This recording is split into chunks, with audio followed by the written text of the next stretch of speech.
I was drafting my nephew's eviction notice when I realized he never actually knew what I'd spent 30 years building. My name is Lawrence Holt. I'm 63 years old, and 4 months ago, a blood clot nearly took everything from me. My life, my business, and whatever was left of my faith and the people closest to me. While I was lying in a Nashville hospital bed with a pulmonary embolism, my nephew was liquidating the restaurant group I'd spent 3 decades building from a single lunch counter on Gallatin Pike. He sold my flagship location. He sold 2 of my best-performing diners. He forged my signature on transfer documents and walked away with $2.8 million of assets I'd bled for. What he didn't know, what I'd never bothered to tell him, was that Cornerstone Hospitality Group, the commercial real estate and licensing company he'd used to broker every single one of those sales, was mine.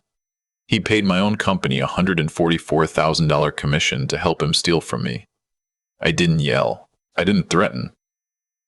I waited for his retirement party. But to understand why my nephew thought he could take my life's work while I was on oxygen, I need to take you back to the morning. Everything went wrong. October 7th, 6:48 in the morning. I was finishing my second coffee at the kitchen table when the chest pressure started. Not sharp, just heavy, like someone had laid a sandbag across my ribs. I thought it was stress.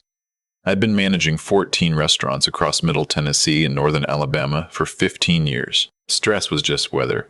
By 7:20, I couldn't breathe properly. By 7:45, I was in Vanderbilt University Medical Center's emergency department. And by noon, the cardiologist was explaining to me what a submassive pulmonary embolism means for a 62-year-old man who'd been ignoring his blood pressure numbers. My nephew Neil was the first family member to arrive. He was 41, my late sister Patricia's only son. I'd been his closest thing to a father figure since she passed from breast cancer 11 years ago. He sat in that hospital chair, holding my hand, looking genuinely frightened. "Uncle Lawrence," he said, "you can't be doing all this alone anymore. Let me handle things while you're here. You just focus on getting better." I squeezed his hand and told him I appreciated it. I should have noticed how fast he volunteered. For the first 9 days, I drifted in and out of sleep on anticoagulants and blood pressure medication. Neil came every day with updates. "The bills were handled," he said. "The vendor invoices were paid. Don't worry about anything." Here's what Neil didn't know, and what would matter enormously later. On October 11th, my attending physician, Dr. Karen Whitfield, administered a standard cognitive assessment as part of my treatment protocol. I scored 28 out of 30. My records clearly documented full cognitive function throughout my hospital stay. That detail would become evidence. I was discharged October 16th. Neil picked me up in a car I didn't recognize, a leased Audi he'd apparently acquired recently. "Where's my truck?" I asked. "In the shop," he said. "Don't worry about it." We drove to my house in Brentwood, and something felt wrong before we even pulled into the driveway. I couldn't name it at first. Then I realized no lights on at the restaurant property adjacent to my lot, the original lunch counter location I'd never sold because it was where my father taught me to cook. "Neil, where's the Gallatin location?" He helped me out of the car slowly, the way you help someone fragile. Someone who can't fight back. "Uncle Lawrence, you were critically ill. The medical bills were going to be astronomical. Your health insurance has a $2 million lifetime cap, and you are already, where is my restaurant? I made some decisions to protect your financial future. The Gallatin location was underperforming. I liquidated it in the Murfreesboro and Clarksville locations too, while the market was favorable." I stood in my driveway in October air and looked at my nephew like I was seeing him for the first time. "Show me the paperwork." He pulled out a folder. Power of attorney documents, my signature on every page. The handwriting was close. Practiced even. But I'd been signing legal documents since 1994, and I knew exactly where I pressed too hard on the downstroke. These weren't my signatures. "When did I sign these, Neil?" "October 10th. You were lucid that morning, before your second treatment. You specifically asked me to handle the asset review." October 10th. I was unconscious for 22 straight hours following a medication complication. Dr. Whitfield's notes would confirm that. I didn't say another word. I thanked him for the ride, told him I needed to rest, and watched him drive away. That night, I sat in my kitchen and did the math. The Gallatin location, $1.1 million, a building I'd owned outright since 2009. The Murfreesboro location, $870,000, with a loyal customer base I'd cultivated for 18 years. The Clarksville location, $830,000, my highest margin to property. Total, $2.8 million. More than most people accumulate in a working lifetime. But the money wasn't actually the point. If I let this go, if I stayed quiet and let Neil believe what he'd done was acceptable, I'd be teaching him something dangerous. And I'd watched my sister give that boy every benefit of every doubt his entire life. She'd apologized for his behavior at every family gathering, made excuses for every job he'd lost, every relationship he'd burned. Patricia was the kindest person I ever knew, but kindness without accountability isn't love, it's permission. There was also the matter of a letter she'd left me, written 6 weeks before she died. I'd kept it in my fireproof safe with my will and business documents. Lawrence, she'd written, I know you'll keep looking out for Neil, the way you always have. But please don't give him what he hasn't earned. He needs to learn that the world doesn't owe him comfort.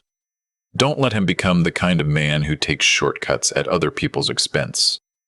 Patricia had seen something I'd refused to look at directly. Maybe I'd told myself it was just potential, just immaturity, something he'd eventually grow out of. He hadn't. The next morning, I called my attorney and business partner of 26 years, a woman named Gloria Tran, who helped me build Cornerstone Hospitality Group from a catering license and a prayer into a portfolio worth $28 million. Lawrence, thank God you're okay. Neil told me you were touch and go for a while there. Gloria, I need you to pull every transaction that moved through Cornerstone in the last 3 weeks. Quietly. She called back 90 minutes later. Her voice was careful.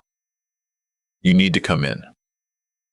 I drove to her office in Franklin. She had a folder 6 inches thick waiting for me on her conference table. Neil had walked into the Cornerstone offices on October 10th with power of attorney documents and a story about urgent medical debt. He'd dealt with a junior associate, a young man named Troy who'd only been with the firm 4 months. Neil had been thorough, professional, and completely convincing. Cornerstone had handled all 3 sales. Commission on the real estate, 6%. Finder fees, $22,000. Total paid to my own company, $190,000. I laughed until Gloria looked alarmed. Gloria, do you understand what this means? That your nephew is an idiot. He paid me to help him steal from me. He doesn't know Cornerstone is mine. Neil had no idea. I'd built the company under a holding structure, kept my name off the public-facing materials. To most people, Cornerstone Hospitality Group was just a well-regarded commercial brokerage in the Nashville area. Neil had specifically chosen them because a colleague had recommended them for restaurant property transactions. We spent the next 2 hours building the case. Security footage from October 10th of Neil in the Cornerstone conference room, the medical records showing I was unconscious when I supposedly signed the documents. The forged signatures side by side with authentic ones from my files. Gloria leaned back in her chair. Lawrence, what are you planning? Neil's firm is throwing him a retirement party in 3 weeks. He's been with Whitmore Financial Services for 22 years, and they're honoring him at the Lewis Vanderbilt. 200 people. He personally called me last week and asked me to say a few words about how proud I am of the man he's become. Gloria understood immediately. You're going to let him hand you the microphone.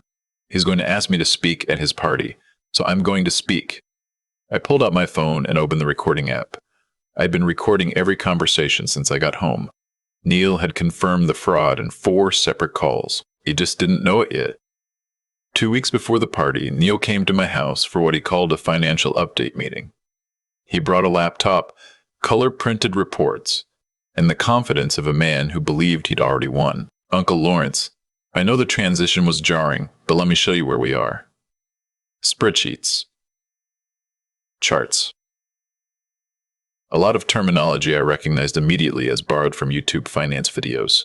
See this? I moved your assets from static real estate into a diversified growth strategy. Restaurant property in Middle Tennessee has been flat for 3 years. You were sitting on depreciated assets. Now you're positioned for real returns. I let him talk. I wanted everything on record. Show me the current balances, I said.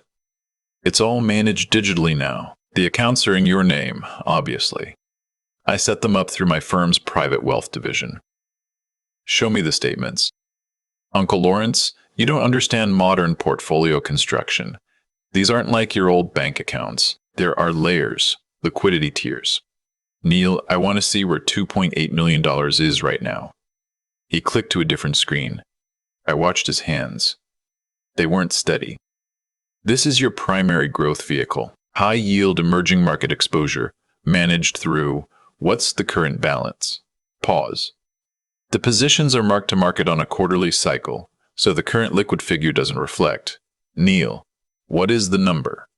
He set the laptop down and looked at the table. Approximately $300,000 liquid. You lost $2.5 million. I didn't lose it.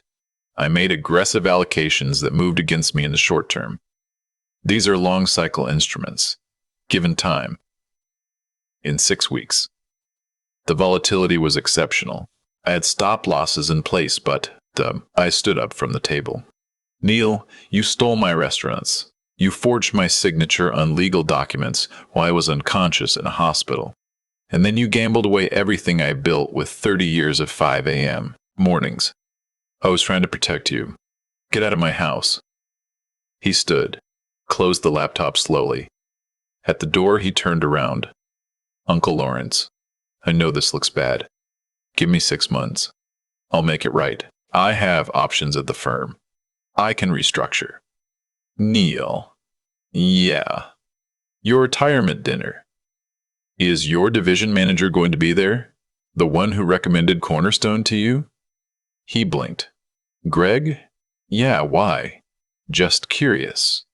Go home. After he left, I sat in that kitchen for a long time. He'd just confessed to everything on tape. Fraud, forgery, theft, gambling losses on stolen money. All of it. But what I kept thinking about was something simpler. My nephew had watched me work since he was 12 years old. He'd come to the Gallatin location on weekends, sat at the counter doing homework while I prepped for the lunch rush. He knew every employee by name. He'd watched me negotiate leases, manage payroll, navigate the 2008 recession by cutting my own salary before I touched my staff. He'd seen all of it, and somehow he decided I was just a lucky old man with some restaurants. He had no idea what else I built. The next morning, I made 3 phone calls. The first was to Gloria, to pull the full Cornerstone portfolio documentation, bounding papers, licensing records, all 847 active and historical client files. The second was to Dr. Whitfield to confirm in writing what her medical records already showed, that I demonstrated full cognitive function throughout my hospitalization, and that the dates on the forged power of attorney documents coincided precisely with the period I was documented as unconscious. She didn't hesitate. Lawrence, this is about Neil, isn't it? I can't discuss it yet, but yes. I'll have the documentation to your attorney by end of day. The third call was to a forensic accountant named James Okafor, who Gloria had used on a fraud case 3 years prior. I'd never needed him before. Mr. Holt, I've been tracking your nephew's financial activity since October 10th. You are going to want to sit down. Neil had spent $847,000 in 43 days. The breakdown, $62,000 at high-end restaurants and bars in Nashville and Atlanta, $34,000 at a luxury car dealership in Brentwood, a down payment on a vehicle he'd apparently convinced himself he deserved, $28,000 in wire transfers to an online trading platform, $18,000 to a real estate seminar company, and $41,000 at a jeweler in Green Hills, a bracelet he'd bought for a woman he'd been seeing, according to her Instagram, for about 6 weeks. He'd also been telling people I'd given him the money. Not as a loan, not as a business arrangement, as a gift, an early inheritance. He'd told his colleagues at Whitmore Financial that his uncle had recognized his financial talent and entrusted him with managing the family's liquid assets. He'd told the woman he was dating that he'd come into a generational wealth transfer and was finally in a position to invest properly. I felt something cold and clear settle in the center of my chest. Not anger. Calculation. The Lowe's Vanderbilt Hotel, Grand Ballroom, 7:00 p.m., November 14th. I arrived wearing a dark navy suit I'd bought for my sister's funeral, which felt appropriate. I carried a manila envelope. Neil saw me across the room and came over immediately, hand extended, wide smile. The performance of a man who believed he'd gotten away with something. "Uncle Lawrence, you look great. Really recovered well." "Thank you for the invitation, Neil." He introduced me to his division manager, a trim man in his 50s named Greg Pendleton, who shook my hand firmly. "Lawrence, we've heard so much about you. Neil speaks very highly of everything you built in the restaurant industry. He's been generous about that. He tells me you stepped back from day-to-day operations recently. Smart move, letting the next generation take the wheel." I looked at Neil. He was nodding. "Neil's been very creative with his transition into wealth management," I said. Greg laughed. "Well, 22 years with this firm, he certainly earned the confidence. And between you and me, the way he handled your portfolio reorganization, decisive move in a volatile market, that kind of thinking is exactly what we try to cultivate here." Portfolio reorganization. Neil had told his manager. "Is that what he called it?" I said. "Smart liquidation of static assets. Redeployment into growth vehicles. Not everyone has the nerve for it." Greg clapped me on the shoulder. "You raised a bold one." Before I could respond, Neil steered me toward the head table, where his colleagues were assembling for dinner. I was seated next to a woman named Cheryl, a senior partner at the firm, who told me within the first 5 minutes that Neil had been talking about his uncle's confidence in him for weeks. "He said you told him this was his chance to prove himself." "He said that.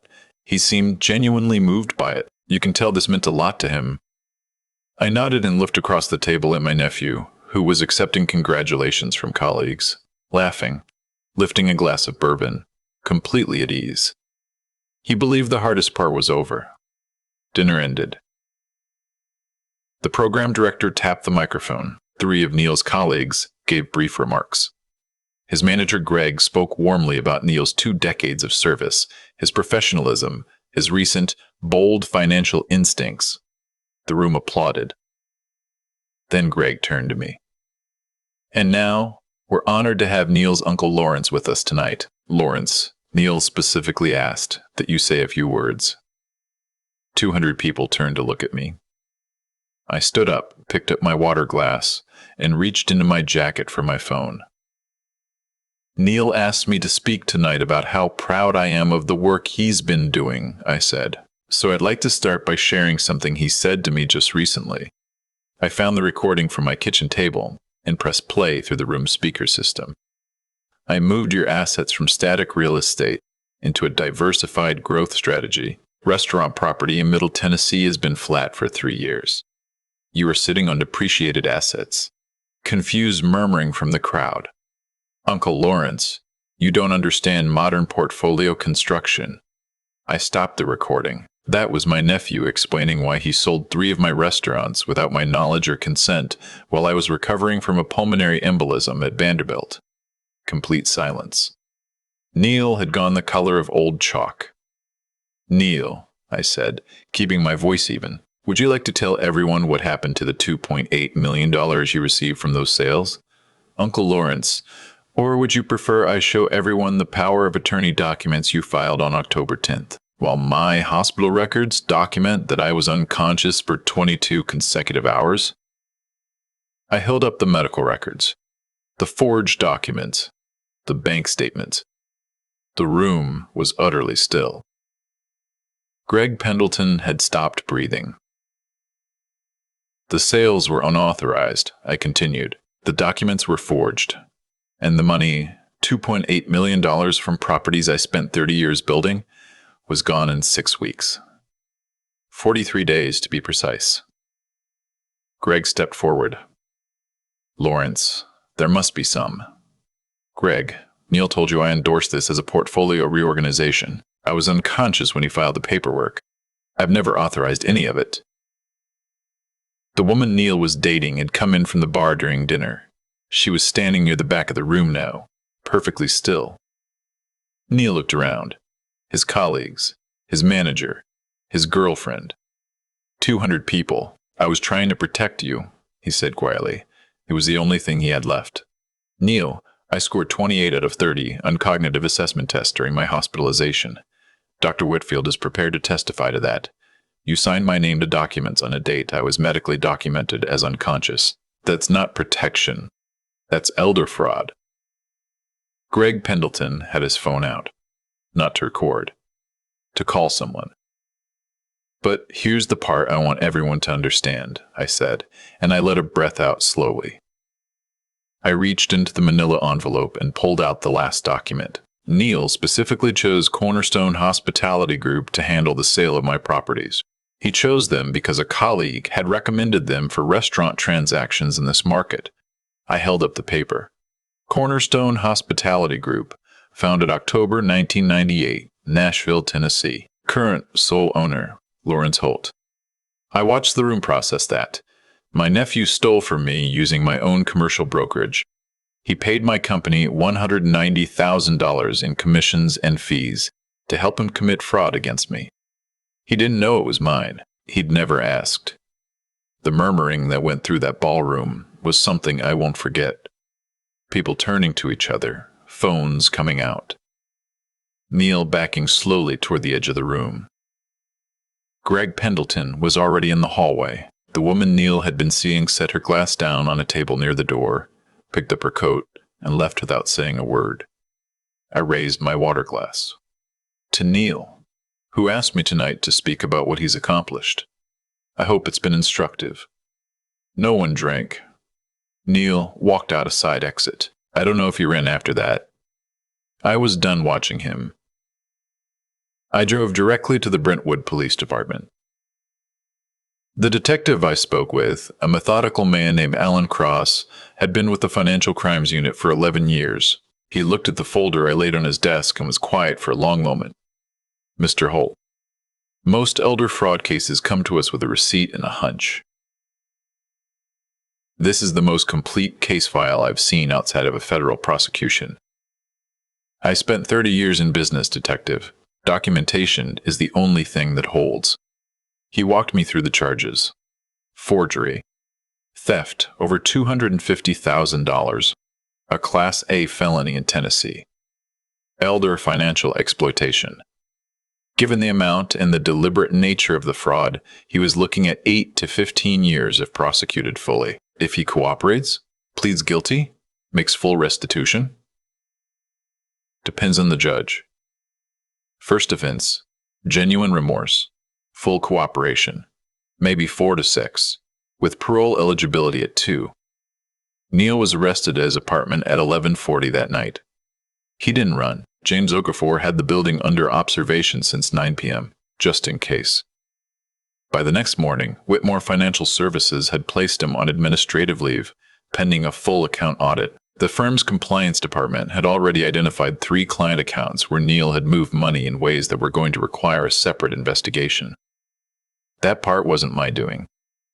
It turned out the habits he practiced on me had a longer history. His bail was set at $400,000. He couldn't make it. He called me from county 2 days later. Uncle Lawrence, Neil, I need help. You need an attorney. I can't afford. Neil, listen carefully. Everything you say on this line is recorded by the county. Don't say anything that makes your situation worse. Silence. Am I going to prison?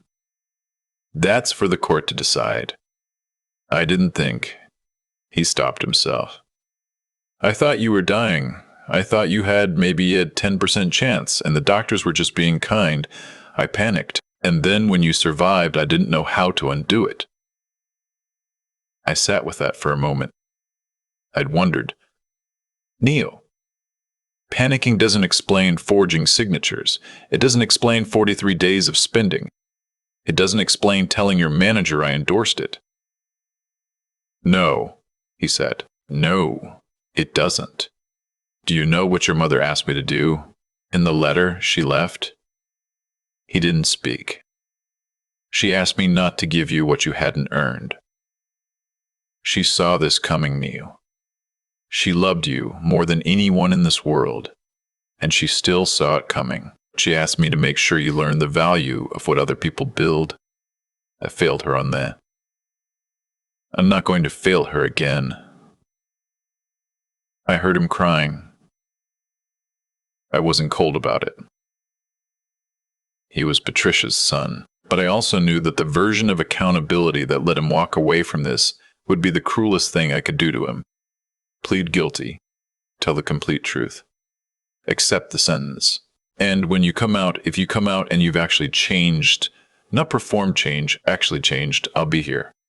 And if I haven't, then you'll have learned nothing. And that will be a worse punishment than anything the court gives you. Neil appeared before Judge Sandra Beaumont 8 weeks later. He had a public defender. He entered a guilty plea on all counts. He gave a statement that his attorney told me later was one of the more honest things he'd seen a defendant say in 15 years. Judge Beaumont sentenced him to 5 years in state custody with parole eligibility at 28 months, plus full restitution of $2,490,000. The gap between what was stolen and what remained recoverable after his accounts were seized. As the bailiff let him out, Neil turned and looked at me. He didn't say anything. Neither did I. There wasn't anything left to say that hadn't been said. I walked out of that courtroom into a cold January afternoon and stood on the steps for a while. I thought about my sister. I thought about the Gallatin lunch counter, what it looked like at 5:30 in the morning when the grill was heating up and the whole place smelled like butter and coffee. I thought about the 30 years of Tuesday mornings and slow Januaries and the particular satisfaction of building something that actually works. The courts confirmed the real estate sales were fraudulent. The properties were still legally mine. The buyers were compensated through Neil's seized assets and a negotiated settlement, and I recovered all 3 locations within 4 months. The Gallatin counter reopened March 11th. My general manager there, a woman who'd been with me for 14 years, cried when I called her. The business community in Nashville is small enough that word moved fast. 2 regional publications ran stories. The Tennessee Restaurant Association called to say they wanted to use the case in an elder protection awareness initiative. Gloria fielded 3 calls from other small business owners who'd been targeted by similar schemes. Greg Pendleton called me once, about 6 weeks after the sentencing. He'd been cooperative with investigators from the beginning, which I respected. Lawrence, I owe you an apology. Neil was convincing and I didn't ask enough questions. Greg, Neil convinced a hospital's junior staff, a commercial brokerage associate, and his own family. You were working from the same false information. I don't hold you responsible for what you didn't know. I should have called you directly to verify. Yes, that's the lesson. Verify directly. Always. He paused. For what it's worth.